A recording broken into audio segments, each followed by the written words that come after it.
aqui sobre. Vou falar o parte final da. Aliás, eu quero encerrar hoje o assunto da segunda unidade, apesar de que esse assunto em si que eu vou iniciar hoje não termina aqui, né, mas aí para a gente dividir mais ou menos por igual os conteúdos. Então, eu vou falar hoje sobre marcadores moleculares, que são exatamente técnicas que foram desenvolvidas para poder detectar variabilidade genética, na maioria delas utilizando toda, na verdade, utilizando todas as técnicas que a gente estudou aqui na disciplina, né, mas algumas diretamente a nível de DNA e outras mais indiretamente, como a que eu vou iniciar agora. Tá, então, o primeiro tipo de marcador que foi usado baseando em princípios genéticos, mas que não avaliava fenótipos, foi o de isoenzimas. Tá? Porque de início, né, como é que se fazia seleção e melhoramento genético? Né? A gente tinha que avaliar características do indivíduo em si, né? Então você vai selecionar cultivares de feijão, por exemplo, você vai medir produtividade ou um formato que seja mais aceito por mercado e por aí vai. Né? Então vai selecionando a própria característica fenotípica da planta.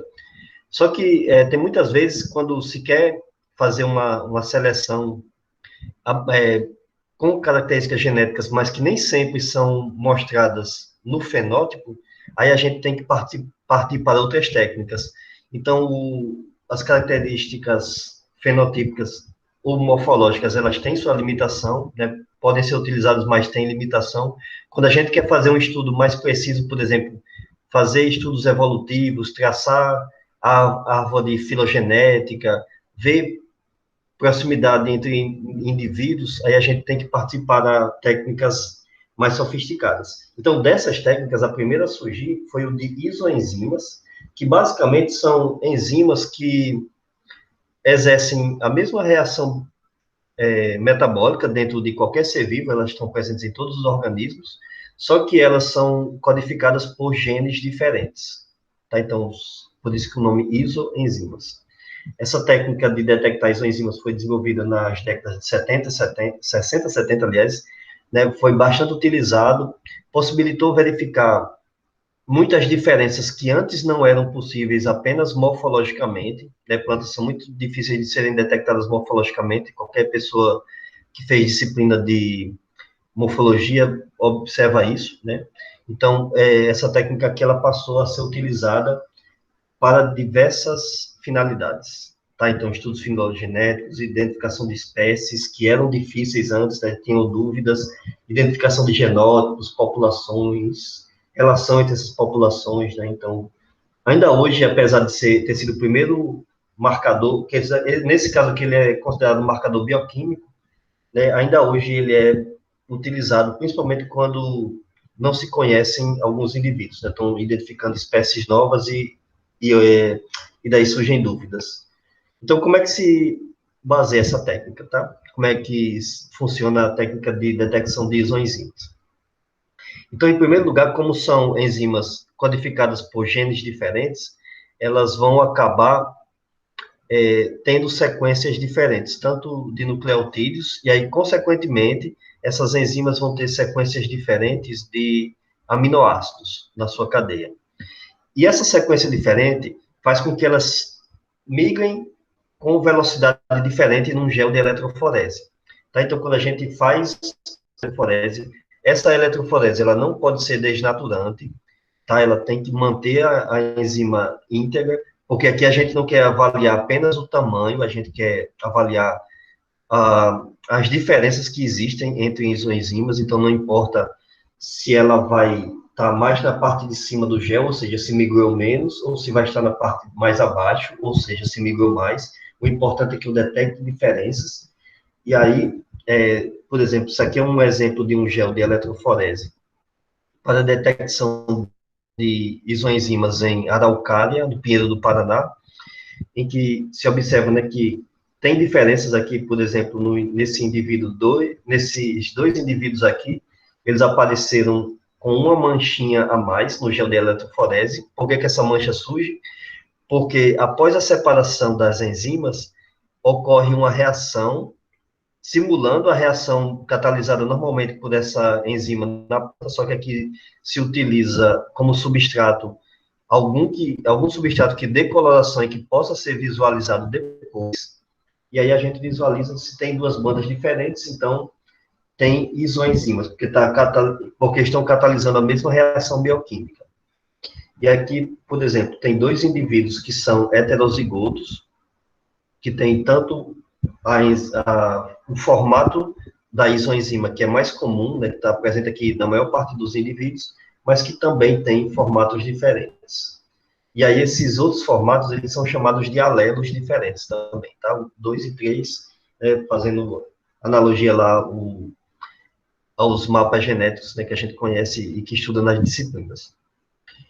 Então, essa enzima aqui é a enzima da fosfoglicomutase, que ocorre normalmente em todas as plantas, na maior parte dos seres vivos, só que como ela tem formas diferentes, então ela possibilitou identificar indivíduos diferentes aqui. Por que que isso é importante, tá? Porque nessas populações aqui de araucária, por exemplo, era muito difícil eles identificarem o parentesco, né? Quais as que estão mais próximas ou mais distantes umas das outras, baseadas apenas em características morfológicas. Então, quando se coloca uma característica que representa base genética, tá? Porque as isoenzimas foram detectadas exatamente porque tem base genética específica e que são herdáveis, tá? Isso é importante para a caracterização da isoenzima. Então, daí a gente tem uma possibilidade a mais de detectar diferenças entre indivíduos.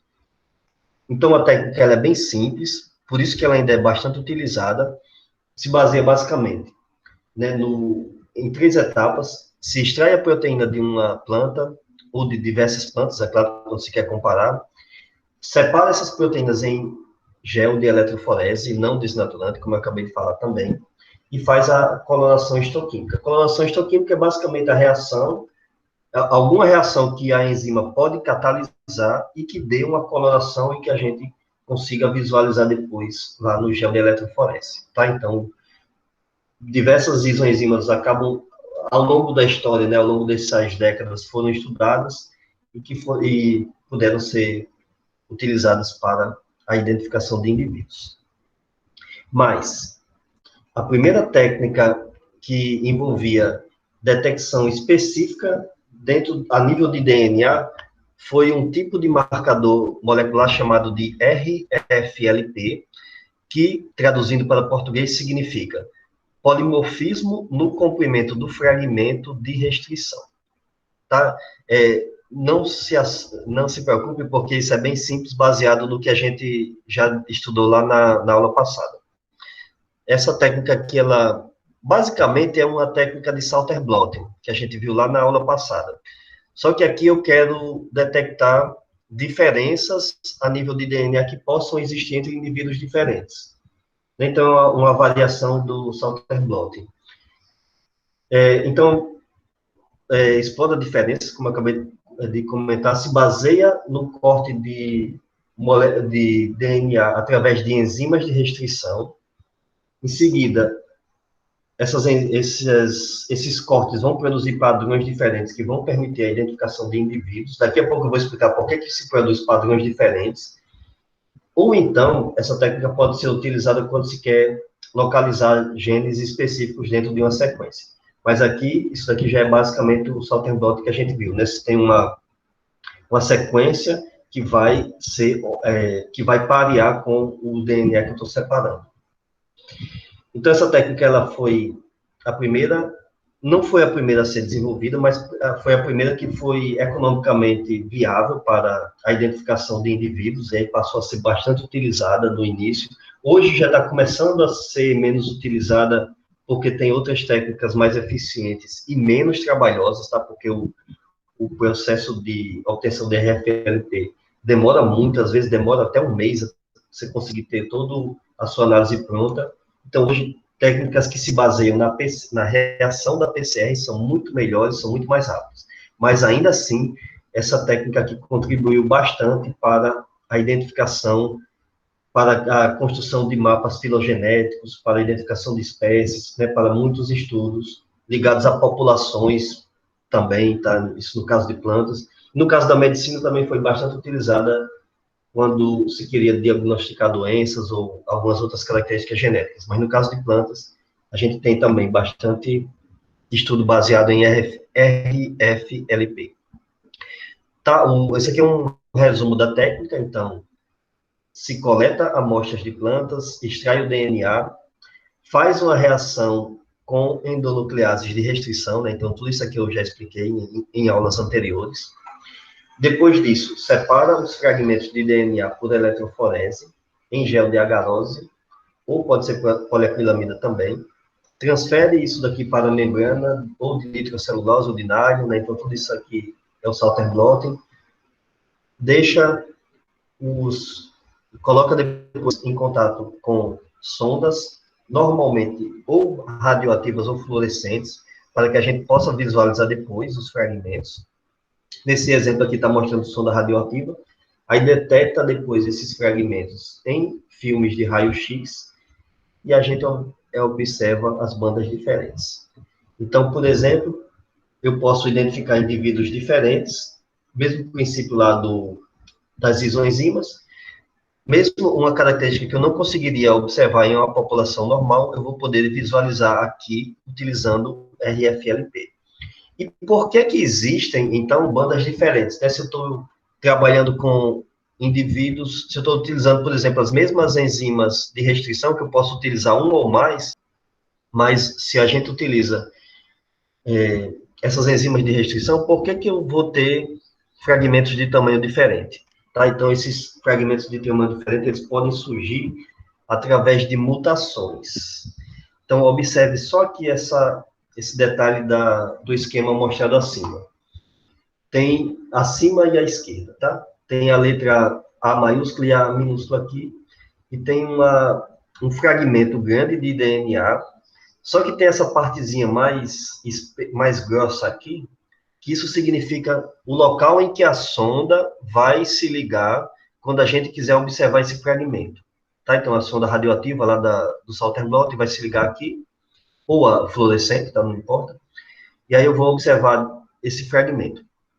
Mas, por exemplo, na letra A minúscula aqui, vamos dizer que surgiu uma mutação em uma determinada região, porção do DNA, em que essa mutação eliminou o sítio que a enzima de restrição reconhecia. Aí, consequentemente, os outros sítios de restrição continuam existindo. A mutação ocorreu só nesse ponto aqui do 2. Então, consequentemente, esse fragmento da letra A minúscula, ele vai ser maior do que o fragmento da letra A maiúscula. E quando a gente separa por eletroforese, nesse caso aqui vai ser separado por tamanho mesmo, tá? Aí a gente vai ter, então, vai separar por tamanho porque eu estou detectando DNA, tá? No caso, não confundir lá com isoenzimas, que aí eu queria que a enzima tivesse intacta, mas nesse caso aqui são apenas fragmentos de DNA. Então, e que se separam por cargas elétricas, né? Tudo isso eu já comentei lá nas aulas anteriores. Então, o fragmento maior vai ter uma velocidade menor de movimentação no gel de eletroforese. O fragmento menor vai ser mais rápido. Então, por exemplo, se eu comparar genótipos, os que vão ter essas porções de DNA e que são homozigotos para elas, vão ter apenas um fragmento a ser detectado. Os que são homozigotos para o outro fragmento vão ter apenas um fragmento também, só que de tamanho maior, e aí vai migrar menos no gel.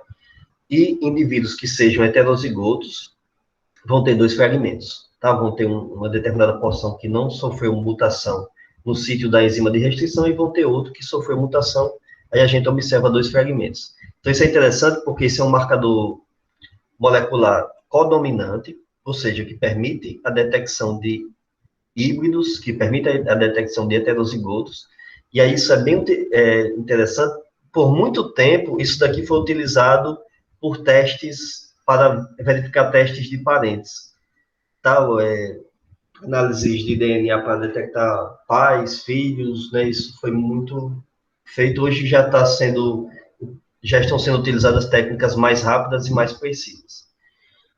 Então, a diferença no tamanho do fragmento de restrição, ele pode ser causado por mutação nos sítios de reação, daqui a pouco eu vou mostrar mais variabilidade disso daqui, ou pode ser também feita através da inserção de sequências repetitivas de DNA.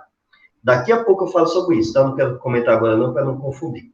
Mas essas sequências repetitivas, às vezes, são adicionadas, são chamadas de VNTR, né, da sigla em inglês, e aí, se uma sequência repetitiva for adicionada em um determinado local, isso vai deixar um fragmento maior entre os sítios de entre os sítios em que as endonucleases de restrição reconhecem, e aí, consequentemente, vão ter velocidade de migração diferente no gel, e a gente vai poder detectar isso daqui também por RFLP. Mas, normalmente, o que acontece é que, aqui tem uma comparação, né, dos resultados que a gente pode observar. Então, isso aqui é um fragmento 1, né, tem um determinado tamanho, uma determinada mobilidade. Vamos dizer que ocorreu a formação de um sítio de restrição no fragmento 2, aliás, na parte interna do local em que a sonda se liga, esse retângulo em azul representa o local em que a sonda se liga. Aí, consequentemente, a sonda vai ter complementariedade em uma determinada porção aqui e uma determinada outra porção quando se separam eles dois por eletroforese. Aí, nesse caso do 2, aqui a gente detecta duas bandas. Nos outros, não, tá? No 3, se surgiu, por exemplo, um novo sítio de restrição antes do que existia antes, ou no local mais próximo, ou na parte mais central do fragmento que antes era produzido, aí a gente vai ter um fragmento menor. O fragmento menor vai migrar mais rapidamente no gel, então, consequentemente, aqui, quando eu analiso a parte 3, né, o indivíduo 3 aqui, ele vai ter um fragmento que se ligou também à mesma sonda, só que ele está numa posição mais baixa, né? Ele teve uma velocidade maior para a migração. No 4, teve um evento de inserção, né? Ou seja, mais nucleotídeos foram inseridos ali, então, consequentemente, o fragmento ficou maior, e aí migrou com velocidade menor, tá? E por aí vai.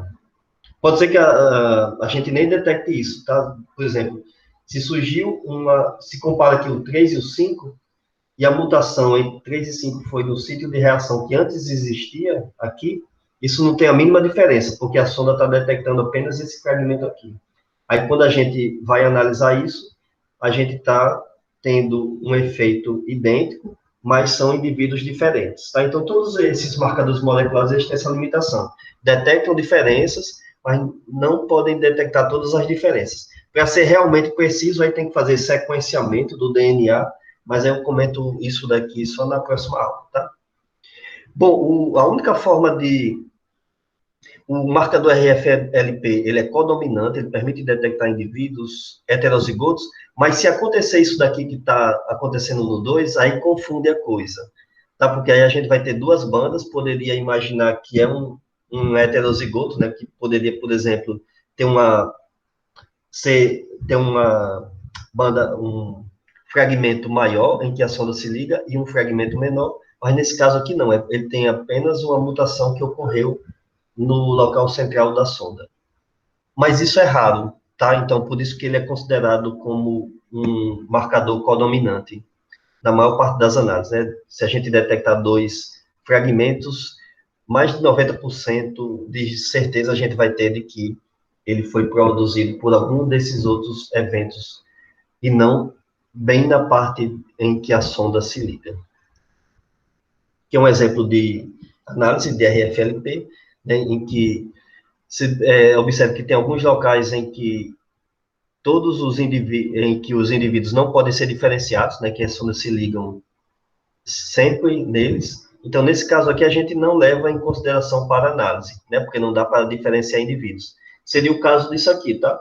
O 5 e o 3 aqui eu não poderia detectar indivíduos, então eu não levo em conta na minha análise, apesar de serem diferentes, né? Não quer dizer que esses indivíduos aqui não sejam diferentes, tá? Os de 1 a 9. Mas como na minha análise de RFLP não foi detectada a diferença, eu não posso utilizar isso na minha análise. Mas, por exemplo, aqui, ó, entre no caso desse local, desse fragmento aqui A1, tá? Tem indivíduos que são diferentes, aí os indivíduos aqui, 1, 2 e 4, são diferentes, tanto para o A1 quanto para o A2. Eles não têm o fragmento, aliás, o fragmento deles foi modificado, né? Ele antes tinha uma velocidade de migração menor no gel de eletroforese e passou a ter uma velocidade de migração maior. Por que que isso aconteceu? Provavelmente foi um efeito parecido com esse daqui, a comparação entre o 1 e o 3 aqui. Tá? O sítio de reação passou a ficar mais próximo do local, ou numa parte mais interna, e aí o fragmento ficou menor, né, e a sonda continuou se ligando lá. Tá?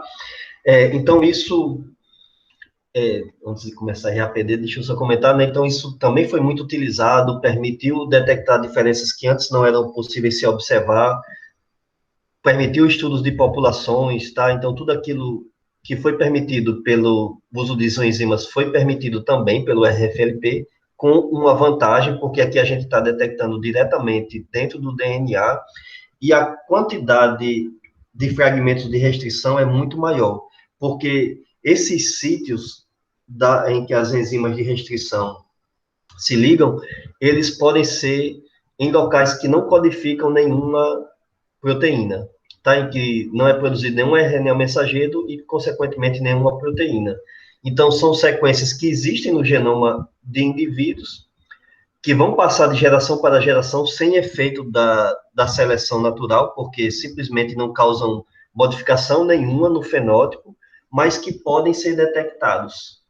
Tá? Então, essa vantagem permitiu se obter uma quantidade muito maior de marcadores, e aí uma análise mais precisa quando se quer fazer estudos de população, por exemplo, quando se quer fazer estudos para identificação de espécies e por aí vai, tá? Diversas outras características aí. Então, isso já foi um grande avanço, tá? Na detecção. E daí, né, a gente veio para uma outra técnica, essa daqui já mais moderna, baseada na PCR, tá? Seria basicamente um tipo de PCR. Só que, nesse caso aqui, é uma reação de PCR em que não se utiliza primers específicos, né? Lembra lá na última aula que eu comentei? Quando eu quero amplificar um determinado fragmento de DNA, eu tenho que conhecer qual é esse fragmento, aí eu utilizo primers que estão em volta, né, que estão tanto na parte anterior como posterior desse fragmento, para que eu possa amplificar especificamente. Nessa técnica aqui, chamada de RAPD, que significa amplificação aleatória de DNA polimórfico, significa, como o próprio nome diz, aleatório, a gente utiliza primers que a gente nem sabe se eles vão ou não se ligar ao DNA durante a reação de PCR, tá? Então, normalmente são primers curtos. O primer normal da PCR, ele tem de 20 a 25 nucleotídeos, mais ou menos. Aqui a gente utiliza primers mais curtos, para quê? Para aumentar a possibilidade de reconhecer sequências no DNA, tá? Porque já que são aleatórios, se a gente utilizar um primer muito grande, a gente vai ter uma probabilidade muito pequena de que seja complementar a um determinado fragmento de DNA. Então, e aí, utiliza esses primer curtos, nem precisa ter um conhecimento prévio do organismo, então isso é muito útil para estudo de espécies que foram pouco estudadas pela ciência até agora, né? Você não precisa nem conhecer, ela nem precisa ter nada sequenciado, ela nem precisa ter nenhum conhecimento prévio, eu posso fazer um estudo de RAPD nessas espécies aí. Então, uma limitação é que quando o DNA está meio degradado, né, não dá para utilizar porque vai diminuir a possibilidade dos primers se ligarem. Né, mas mesmo assim está sendo bastante utilizada ultimamente, hoje já está sendo menos utilizada, mas ainda assim, principalmente quando a gente tem espécies pouco estudadas pela ciência, se utiliza muito ainda RAPD.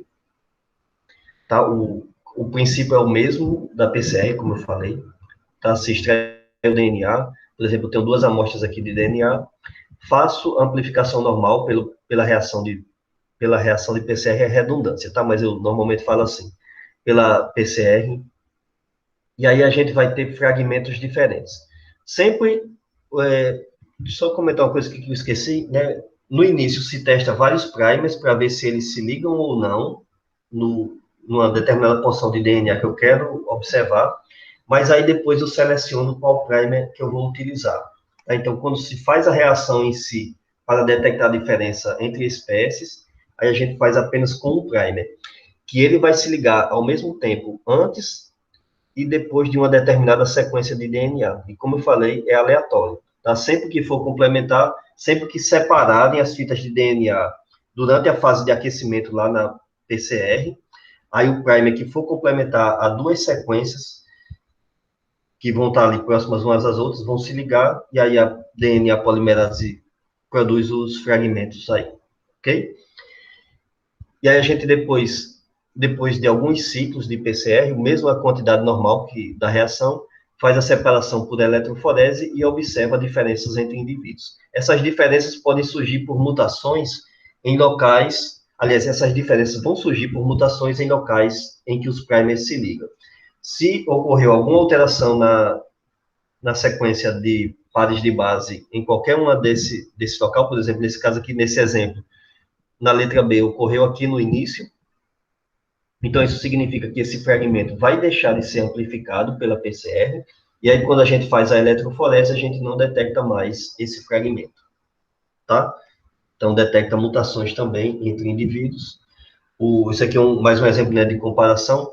A gente vai ter a mesma coisa que eu mostrei na figura anterior, tá? Em que, quando eu comparo espécies diferentes, ou indivíduos diferentes de uma mesma espécie, eu vou ter algumas bandas na minha eletroforese que são idênticas, elas são chamadas de monomórficas, então não permitem separar indivíduos. É a mesma coisa que eu comentei lá para RFLC.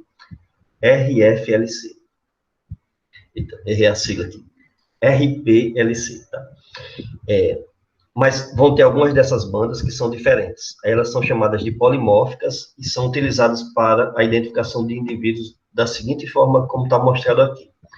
Então, por exemplo, são programas de computador que fazem isso, tá? É uma análise binária. Então, por exemplo, nessa banda polimórfica de início aqui, ela vai estar presente em alguns indivíduos e não vai estar presente em outros. Então, eu sei que o indivíduo A vai receber o número 1, o indivíduo EB vai receber número 0 para ela, o EC vai receber 1, e por aí vai, tá? 1 é presença, 0 é ausência. E aí depois o computador faz análise binária e agrupa esses indivíduos de acordo com a proximidade entre eles. Ou seja, os que têm mais sequências parecidas são mais próximos geneticamente, os que têm menos sequências parecidas são mais distantes geneticamente. Tá? Por isso que é muito útil para estudos de populações. Né? O professor Fábio fez algumas análises desse tipo para identificar populações de carnaúba, por exemplo. Né? Então, ele verificava lá a proximidade genética. Uma desvantagem do RAPD é que ele é um marcador dominante, ou seja, quando tem heterozigotos, a gente não detecta. Porque se eu separo amostras de DNA de indivíduos diferentes e coloco em tubos de reação diferente durante a PCR, eu vou ter a detecção de... Se o indivíduo for heterozigoto, ou seja, se ele tiver uma mutação que não permite a ligação dos primers, isso não vai ser possível de detectar, porque o primer vai se ligar no outro alelo do DNA, né, no outro cromossomo, né, são plantas 2N, né, e aí vai amplificar o outro fragmento, e quando a gente separa por eletroforese, vai verificar apenas um fragmento, tá? Então, eu não sei se ele é dominante, ou se ele aliás, eu não sei se ele é homozigoto ou heterozigoto. Isso é uma limitação, né? Isso faz com que limita um pouco, digamos assim, a possibilidade de detectar indivíduos diferentes através de RAPD. Ainda assim, é muito utilizado, né? Esse aqui é um exemplo de comparação de híbridos de laranja e tangerina, em que algumas bandas foram polimórficas, né, como está mostrado aqui, e aí isso serve para a identificação, tá aqui o C é a tangerina, o P é a laranja-pera, e aqui são os híbridos entre eles, né, então você vê que no caso da laranja-pera, ela tem a presença de uma banda que não existe na tangerina, e que ela depois vai poder ser detectada aqui quando se faz a análise, tá? Mesmo o princípio do anterior. A diferença aqui é que ele utilizou dois primers diferentes, tá? Então, quando utiliza dois primers diferentes, aliás, utilizou um primer nessa reação que foi detectada aqui acima, e utilizou um primer diferente na que foi detectado aqui abaixo. Tá? Então, aí a gente, consequentemente, vai ter fragmentos diferentes. Então, por isso que eu falei, tem a fase anterior que se testa os primers para ver qual que funciona melhor, né? Aí depois a gente parte para a análise em si. Isso daqui são géis de eletroforese, corados com um reagente chamado brometo de etílio, que é uma porcaria, tá? É extremamente tóxico, mas ainda é o mais barato, né? É cancerígeno, mas ainda é o mais barato. Tá? Então, ou seja, faz a eletroforese e detecta diretamente no gel de eletroforese os produtos produzidos. Bom, então a limitação eu já comentei, né? São marcadores dominantes, então isso limita um pouco a técnica. Podem até surgir marcadores codominantes. Como é que isso surge, tá? Quando os fragmentos eles têm tamanhos diferentes, mas que são amplificados a partir do mesmo loco. Mas isso é muito difícil de ser verificado. Tá? Tem que ter um conhecimento muito bom do indivíduo que você está trabalhando, porque se a gente obtém, por exemplo, dois fragmentos de tamanhos diferentes, porque é difícil ter certeza se são realmente um efeito que surgiu ali, por exemplo, de aumento de um desses fragmentos, por algum evento de inserção, ou então de deleção no outro, ou se são realmente partes totalmente distintas do DNA que foram amplificadas também pelos primers que eu utilizei. Tá? Então, é muito difícil ter certeza com relação a isso daqui. Uma outra limitação é porque a reação de PCR, como utiliza primers mais curtos, e envolve toda uma reação enzimática, então, quase nunca o que um laboratório produz pode ser reproduzido, pode ser comparado com outro. Porque cada laboratório vai, mesmo que a gente não queira, tá? Mas a gente vai ter variações de temperatura, variações durante o preparo do tampão, variações de reagentes. Então, isso dificulta um pouco a comparação do que se obtém de um laboratório com outro. E muitas vezes, quando a gente utiliza um primer, a gente pode não ter a produção de nenhuma banda, por isso que eu falei que tem que ter aquele teste anterior, ou pode ser que o primer ele não seja totalmente complementar, e aí ele vai ter até a amplificação de alguns fragmentos, mas em uma quantidade muito pequena. Tá? Então, isso dificulta a técnica. Já na PCR tradicional, né, a gente utiliza primers maiores, que são realmente complementares, são desenvolvidos, né, e são utilizados de acordo já com a sequência que eu conheço, aí já não tem esse problema de reprodutibilidade e incompatibilidade, porque sempre o primer vai se ligar muito especificamente e vai amplificar aquele fragmento lá, tá? Mas ainda assim, tá, o RAP dele é muito utilizado, foi muito interessante, foi muito importante ao longo da história de estudos genéticos de muitos indivíduos, principalmente aqueles pouco estudados, né, porque aí não tem que ter conhecimento prévio, como eu já comentei, e quem for estudar, né, vai encontrar muitos trabalhos utilizando essa técnica. Uma outra técnica que envolve princípios de RFLC e RAPD, é o CAPS, que significa sequências polimórficas clivadas e amplificadas. Ou amplificadas e depois clivadas, que é o seguinte. Essa técnica ela envolve amplificação via PCR de um fragmento específico do DNA. Então a gente já sabe qual que é esse fragmento, utiliza a PCR tradicional, tá?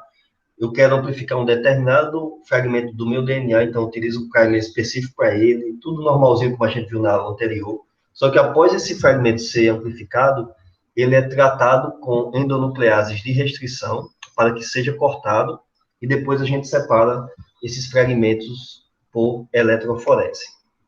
Então, isso aqui é um resumo exatamente da técnica como ela deveria acontecer, como ela ocorre, aliás.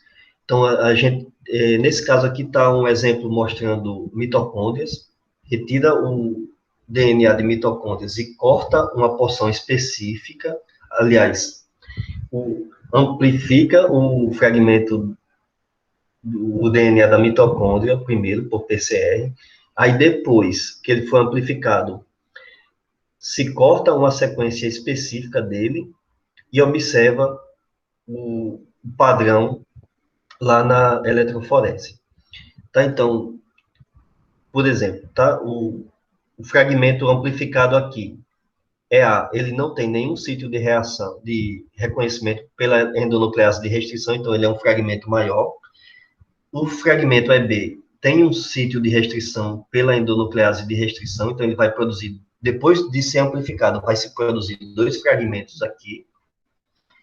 E o C, ele tem um sítio mais central, então ele tem também a produção de 2 fragmentos, só que de tamanho próximo ao outro. Tá? Então, no EB aqui, indivíduo B, o espécie B tem 2 fragmentos, um menor que está mais abaixo e um maior. No C tem 2 fragmentos de tamanho parecido, no A tem apenas um fragmento, ou seja, porque não tem nenhum sítio de reconhecimento pela endonuclease de restrição. Tá? Então, esse é o princípio da técnica. E depois, né, depois disso, separa por eletroforese e a gente observa o resultado, né, e compara os indivíduos. É um tipo de marcador codominante também, ou seja, detecta heterozigotos. Nesse exemplo aqui, os indivíduos C e D são heterozigotos, porque eles têm o fragmento que existe para o indivíduo A e que tem o fragmento que foi cortado e que foi detectado através de 2 bandas do indivíduo B, tá? Então, dá para se observar isso quando faz eletroforese, então isso é interessante, né? Isso deixa a análise mais precisa. As técnicas baseadas em PCR, elas são melhores atualmente, porque elas precisam de uma quantidade menor de DNA para iniciar, tá? Eu esqueci de falar isso quando eu comecei a falar sobre RAPD, mas, por exemplo, a RFLC, ela exige uma quantidade muito grande de, de DNA. Tá? Por quê? Porque a gente não está amplificando por PCR, a gente está simplesmente pegando o DNA e fragmentando ele por endonuclease de restrição. Já RAPD e CAPS, a gente já pode iniciar com uma quantidade menor, porque antes o DNA vai ser amplificado pela PCR, e aí a gente, mesmo partindo de uma amostra pequena, né, então a gente vai ter uma quantidade grande. Então, isso daqui foi muitas dessas análises depois, baseadas em PCR, foram utilizadas, por exemplo, na medicina forense, por exemplo, identificar crimes, identificar cadáveres, né, e vários outros estudos também ligados a, por exemplo, no caso de plantas que a gente não tem a possibilidade de extrair muito DNA, passou a utilizar depois essas técnicas. Tá? Então, sempre baseado em PCR, a gente tem essa possibilidade. Isso aqui é um exemplo do polimorfismo do marcador CAPS, né, como é que ele surge, como é que a gente compara indivíduos. Ele surge, é o mesmo princípio lá do RFLP. Surge exatamente porque ocorre alguma mutação que faz com que aquela sequência não seja mais reconhecida pela endonuclease de restrição, ou pode ser que surja uma mutação a mais que, por exemplo, 2 ou mais sequências passem a ser reconhecidas pela endonuclease de restrição, e aí a gente detecta essa diferença depois na eletroforese. E aí serve, né, exatamente para diferenciar indivíduos. Isso é interessante, essa técnica ela depende muitas vezes de um sequenciamento genético prévio. Então a gente já tem que ter algum conhecimento sobre o indivíduo, porque para desenvolver o primer antes, que ele vai permitir a amplificação de uma sequência específica, e depois selecionar uma endonuclease de restrição que vai fragmentar uma sequência que eu já conheço também, que tem o DNA, aí eu tenho que ter um conhecimento prévio, tá? Que aí a gente viu lá que, no caso de RAPD, não precisa desse conhecimento prévio, tá? Isso seria uma limitação, mas como atualmente diversos seres vivos já estão começando a ser sequenciados, né? Dependendo do meu objetivo, é uma técnica mais interessante, né, e mais direcionada. Então, por exemplo, isso aqui é uma comparação entre indivíduos de Dendê, tá, da palmeira Dendê. Só na figura abaixo aqui foi utilizado o marcador CAPS, exatamente. E aí o interessante é que esse trabalho que ele foi feito na Colômbia, eles correlacionaram diferença morfológica no fruto da palmeira com diferenças que eles detectaram após a utilização do marcador CAPS. É gel de eletroforese aqui, corado com brometo de etílico, como eu comentei lá, né? A gente pode utilizar outras técnicas para visualização das bandas, mas essa ainda é a mais utilizada. Aqui na parte de cima tem uma PCR feita, chamada de PCR alelo específica, que ela foi feita conhecendo uma sequência específica, né? Uma PCR normal de uma sequência específica do DNA, ou seja, não precisou tratar com enzima de restrição. E ela também possibilitou a correlação entre formato do fruto e diferença entre indivíduos. Tá? Então, só para mostrar como essas técnicas acabam funcionando muito bem, né, quando a gente quer avaliar isso. Então, a CAPS é muito útil para mapeamento genético, identificação de locus do DNA com características quantitativas. Então, tem regiões do DNA, por exemplo, responsáveis pela altura da planta, aí vários genes que conferem altura ficam localizados em uma região próxima dos cromossomos, ou para a produtividade, tá? Então, esse marcador genético ele é muito útil para a identificação desses locais a nível do genoma, né, a nível de cromossomo. Ele é útil também para a identificação de híbridos, né, como eu mostrei, possibilita fazer isso, e determinação de diversidade e estrutura genética dentro de populações naturais, né? É claro que com um conhecimento prévio dessas populações. Bom, agora eu vou comentar aqui sobre algumas outras técnicas que se baseiam em sequências repetitivas. Por que surgem sequências repetitivas dentro do DNA, né, ao longo do DNA da gente? É que é o seguinte, a DNA polimerase, ela vai sempre fazendo a leitura, né, e adicionando os novos nucleotídeos, como eu comentei lá na aula anterior. Só que tem algumas regiões que já têm bases repetitivas dentro da molécula de DNA, em que faz com que a DNA polimerase comece a cometer alguns erros. Ela vai, às vezes, incorporando nucleotídeos a mais, ou então deixando de incorporar. Aí isso vai fazendo com que alguns fragmentos de DNA vão ficando um pouco maiores, ou então um pouco menores.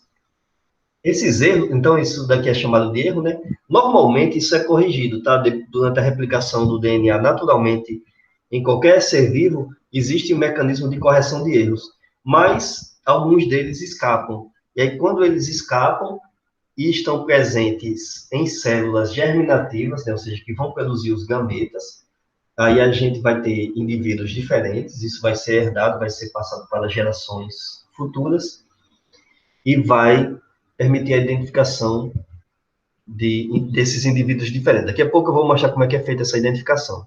Esses erros, eles podem ocorrer também através de falhas durante o emparelhamento em que ocorre a produção dos gametas também, tá? Durante a meiose.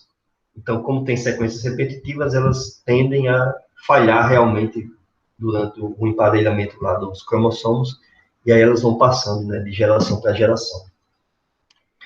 Bom, sequências repetitivas são isso, tá? O SSR significa sequências repetitivas simples, que são pequenas. Daqui a pouco eu vou mostrar uma variação, né, que eu já até comentei bem aqui no início da aula. Mas, por exemplo, isso aqui tem algumas sequências repetitivas dos nucleotídeos CA. Nesse caso de cima, repetiu 4 vezes, do de baixo 5, e por aí vai, tá? Então, essas sequências, elas vão passando de indivíduo para indivíduo, tá? E aí, vão possibilitando, então, alterações que podem ser detectadas.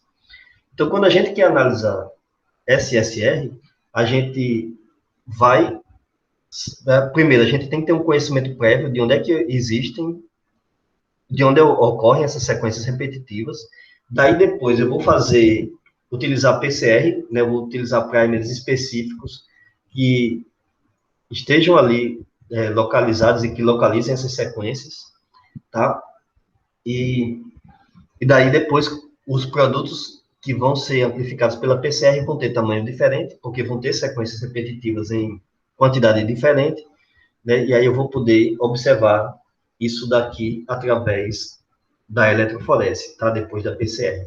Então, aqui é um exemplo disso daqui, tá? Tem 3 alelos diferentes aqui, tá? De 1 a 3, possibilitando a combinação entre indivíduos diferentes. Isso existe em quantidade muito maior, tá? Atualmente, os testes de paternidade que são feitos são baseados em sequências repetitivas, são os que têm custo-benefício melhor, tá? Que dão um resultado muito preciso e que são baratos porque envolvem a PCR, né? Envolve conhecimento prévio que já existe, né? Por exemplo, o DNA humano já está sequenciado, então a gente já sabe os locais que têm sequências repetitivas e como isso varia de indivíduo para indivíduo. Quando naquele programa lá de baixo nível, né, que passa no SBT, quando tem teste de paternidade, normalmente se baseia na identificação de sequências repetitivas. Então, é o seguinte,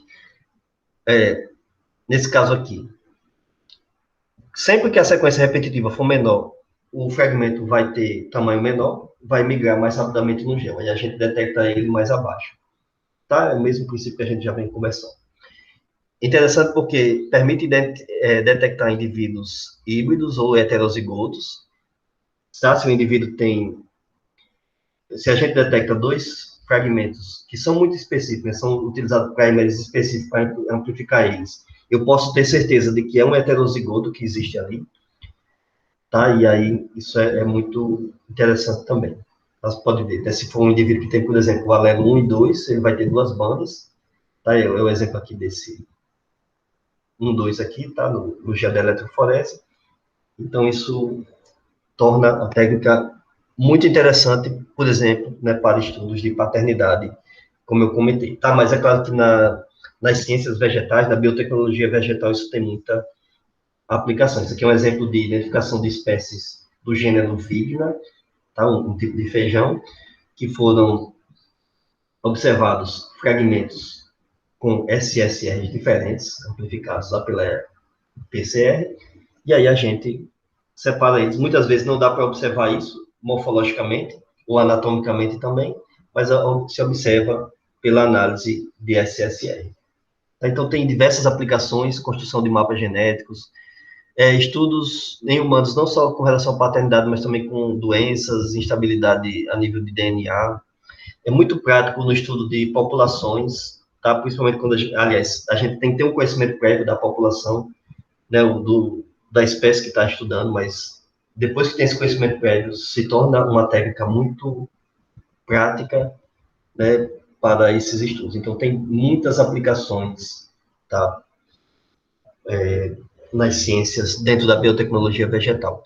Uma variação de marcador ISR, aliás, de marcador SSR, é o ISSR, que significa sequências repetitivas, aliás, sequências de DNA dentro das sequências repetitivas. Como é que isso daqui pode ser detectado? Então, é o mesmo princípio, faz a PCR, tá? Só que, ao invés de utilizar um primer que vai flanquear as sequências repetitivas, nesse caso aqui, a própria sequência repetitiva é quem vai se ligar aos primers. Aí, quando ocorrer a amplificação, vai amplificar exatamente a sequência que está entre as repetitivas. Espero que tenha ficado claro. Tá? Daqui a pouco eu mostro o esquema para a gente entender isso direitinho. Então, uma vantagem em relação ao SSR é porque a gente não precisa ter um conhecimento prévio do genoma. A gente sabe que sequências repetitivas vão existir. Então, a gente desenvolve primers que se liguem às sequências repetitivas. E torce, né, meio parecido com RAPD, para que ocorra amplificação. Pode ser que não ocorra amplificação, né? Ou seja, a sequência repetitiva está muito distante uma da outra, está em cromossomos diferentes, ou então você utilizou um primer que ele não detectou a sequência específica repetitiva daquele indivíduo que você está estudando, tá? Mas normalmente vai ocorrer amplificação. Então, o que a gente vai detectar às vezes é o ambiente que está em volta da sequência repetitiva, que pode sofrer eventos de mutação, tá? Porque a sequência repetitiva em si, a gente não está detectando ela. O princípio do SSR não é detectar diferenças no número de repetições. Aqui não, eu quero detectar diferenças que existem entre as regiões de repetição, que também podem ocorrer por eventos vão produzir bandas de tamanho diferente na eletroforese, porque pode ocorrer eventos de deleção ou inserção, tá? Então, o princípio é o seguinte, eu tenho duas sequências repetitivas aqui, e aí eu quero verificar e estudar essa sequência interna entre elas. Então, eu nem preciso ter um conhecimento muito prévio. Por exemplo, eu sei que em algumas regiões do DNA vão ter repetições entre nucleotídeos TA, tá? TA, e por aí vai. Em outros locais vão ter também essas repetições. Então, o que é que eu faço?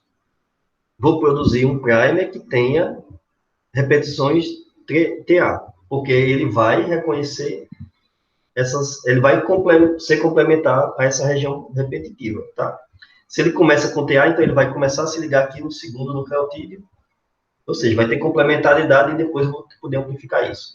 E, consequentemente, como a parte de baixo vai estar invertida, tal, da dupla fita de DNA. Tá? Eu até comentei isso na aula passada. Mas como é apenas um nucleotídeo que está se repetindo aqui, esse primer vai se ligar também, né? Então, se é o primer que começa com TA, ele vai reconhecer o A aqui e por aí vai, tá? E vai ser complementar e a gente vai conseguir amplificar essas sequências repetitivas por PCR e depois visualizar isso na eletroforese. Tá? Então, de onde é que surgem diferenças entre indivíduos? Nesse caso aqui, pode ter surgido por exemplo, o indivíduo 2 aqui, ele não tem uma sequência, esse indivíduo 1, aliás, ele tem 4 sequências repetitivas, no indivíduo 2 tem 2 sequências repetitivas. No caso do indivíduo 1, 3 fragmentos foram amplificados, porque os primers se ligaram ali nessas sequências repetitivas e amplificou a região interna entre eles. No caso desse outro, como só tem 2 sequências repetitivas próximas o suficiente para serem amplificadas pelo primer, aí só vai ter um resultado aqui depois da eletroforese. Tá? Então, isso permite também a comparação entre indivíduos. Tá? A vantagem, como eu comentei, que não precisa de um conhecimento prévio, tem sequências repetitivas, tem distribuição aleatória, então eu posso... É meio parecido com o princípio da RAPD, né? Mas aqui eu já tenho um pouco de conhecimento dele, que existem sequências repetitivas, mesmo estando aleatórias ao longo do genoma do indivíduo que eu quero estudar. Elas são estáveis, né? Então não variam com o ambiente, e é uma técnica fácil, né? De ser utilizada também, assim como o SSR é fácil. A desvantagem é que é o marcador dominante, tá? Porque é o mesmo princípio lá do RAPD. Se eu tenho um híbrido entre esses dois indivíduos, eu vou continuar amplificando essas outras duas bandas aqui, mesmo que elas não existam no indivíduo 2. Aí eu não vou conseguir separar um do outro, tá? É pouco reprodutivo, às vezes, tá? E ele não é específico para o loco em si. E é claro, não, né, é pouco reprodutivo além disso, porque a reação ela vai variar, tá? Então, se a gente varia um pouco a temperatura, os reagentes, o tampão, tá? Isso causa diferenças lá. Mas existe um outro tipo de sequência repetitiva que também pode ser detectada, tá? Por enquanto, eu comentei sobre os SSR, que também são chamados de microsatélites, que normalmente têm sequências repetitivas de 1 a 6 nucleotídeos, tá? Então, por isso que micro. Mas existem os VNTR, que eu comentei bem hoje aqui, bem no início da aula, que já tem uma repetição maior no número de bases, tá? Então, aqui a gente vai ter repetições variando de 10 a 100 nucleotídeos. A literatura varia um pouco, tá? Tem livros que colocam que VNTR já pode ser a partir de 4 nucleotídeos repetitivos, tá? Mas aí confunde uma coisa com a outra. Eu estou utilizando essa definição aqui, tá? Bases que vão ter, que é o que está exatamente mostrado aqui, né? 10 nucleotídeos que vão se repetindo em tandem, ou seja, um atrás do outro. Isso serve para o SSR também. Aí eles formam exatamente esse tipo de variação, que é produzida também por erros durante a replicação da DNA polimerase, tá? A mesma coisa lá dos microsatélites, ou SSRs, e aí a gente vai detectar essas diferenças depois. Então, isso é um estudo de sequências variáveis baseado em RFLP, tá? O que eu comecei a comentar lá no início da aula. Alguns indivíduos vão ter variabilidade nas sequências repetitivas, consequentemente, quando fizer digestão com enzimas de restrição, a gente vai ter bandas de tamanho diferente, migrando no gel de eletroforese, e aí a gente separa indivíduos. Ok? Então, isso eu comentei. Mas Quando se quer utilizar mais modernamente a detecção de VNTR, se utiliza baseado em PCR. Então, ao invés de ter uma enzima de restrição, eu posso ter uma sequência de DNA que eu conheço, que está antes, e outra que está depois do local em que se produz essas sequências repetitivas, e aí faz a PCR e vai obter também fragmentos de tamanho diferente. Então, esse é o mais moderno. Sempre que se baseia em PCR, se exige uma quantidade menor inicial de DNA, aí se torna mais interessante até. Ok? Mas o princípio é o mesmo. E para finalizar essa parte aqui de hoje, falar aqui do último marcador molecular, né, utilizado, que é o DAMD, que é a amplificação direta de regiões de mini-satélite de DNA. Tá? Ou seja, amplifica por PCR, uma região contendo nucleotídeos repetitivos, então elas... Só que para a gente detectar essas sequências repetitivas aqui, como é que é possível, tá? Porque, em primeiro lugar, essas sequências repetitivas, elas têm sempre a mesma sequência aqui, tá? Como elas são grandes, então, por exemplo, A, G, T, C e por aí vai. Então, começa aqui a mesma coisa e por aí vai. Eu não poderia utilizar um primer na fita complementar invertida, porque de trás para frente não está a mesma coisa, tá? Então, aí não seria possível amplificar ele. Então, essas sequências repetitivas, elas têm que envolver alguma inversão que ocorra na região de mini satélite. Se ocorrer a inversão, a gente consegue detectar. Daqui a pouco eu vou mostrar como é que isso funciona. Consequentemente, se ocorre inversão, não é apenas o pedaço do mini satélite que é invertido. Tá? Tem uma outra sequência de DNA em volta, ali adjacente a ele, que também é invertida, e que vai produzir, consequentemente, fragmentos de tamanho diferente. E aí a gente vai detectar isso depois, quando fizer a eletroforese. Então, é interessante, isso é muito utilizado para estudo de espécies, porque essas sequências são conservadas entre indivíduos, tá? Então, isso permite, inclusive, são mais bem conservadas do que as sequências normalmente detectadas por RAPD, porque quando a gente utiliza RAPD, a gente utiliza primers pequenos. Aqui eu já conheço a sequência repetitiva, então eu posso utilizar um primer muito maior, que vai ser muito mais específico, e aí, consequentemente, vai dar um resultado melhor, mais reprodutível, que pode ser comparado.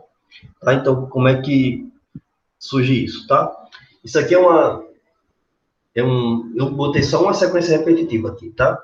Mas, imagina, tem diversas sequências dessas repetidas, uma atrás da outra, ou seja, em tandem. E aí, veja aqui, tá? Na fita de DNA, que é o que está em branco. Tem A, G, T, C. É a mesma coisa que tem lá no desenho anterior. E aqui, na fita que é complementar ela, tá? Tem a sequência que continua se repetindo aqui, só que na fita de DNA complementar, a gente vai começar aqui da direita para a esquerda. Então, tem C, T, T e por aí vai. Se eu for utilizar a amplificação disso daqui com um primer que se liga à sequência repetitiva, então ele não vai conseguir, ele vai amplificar de um lado, mas não vai amplificar o outro fragmento aqui. Ou o DNA complementar ele, então, consequentemente, não vai ter amplificação do fragmento em si. Por quê? Porque o primer que eu estou utilizando, olha, ele tem TCA, exatamente para você complementar essa sequência. E aqui eu estou começando de novo, tá? TCA e por aí vai. Então, ele não é complementar ele, então não tem amplificação. Mas, se ocorrer um evento de inversão, ou seja, se a sequência repetitiva aqui, ela for invertida, tá? Então, o que é AGT aqui, no outro lado lá, ele vai ficar invertido, tá? Então, tem aqui mostrado abaixo, tá? AGT, ou seja, inverteu completamente o cromossomo. Porque quando ocorre o evento de inversão, ele ocorre dentro da dupla fita. Então, toda essa porção aqui, ela foi invertida e colocada lá do outro lado. Tá? Então, ela está começando aqui da mesma forma. E aí, quando ocorrer essa inversão, ela já vai poder se ligar ao primer. Aí, consequentemente, esse fragmento aqui ele vai poder ser amplificado. tá? E aí a gente detecta, quando a gente faz análise de DAMD, a gente detecta fragmentos diferentes, porque em alguns indivíduos ocorreu esse evento de inversão, em alguns outros indivíduos não. Ou em algumas espécies ocorreu, né, o evento ou não, e aí eu vou poder fazer comparações também, tá? Vou poder, mesma coisa do outro, né? Vou poder fazer mapas genéticos, comparar indivíduos, teste de paternidade, por aí vai. Apesar de que não é tão utilizado para teste de paternidade atualmente, mas que é possível também. Bom, então é isso.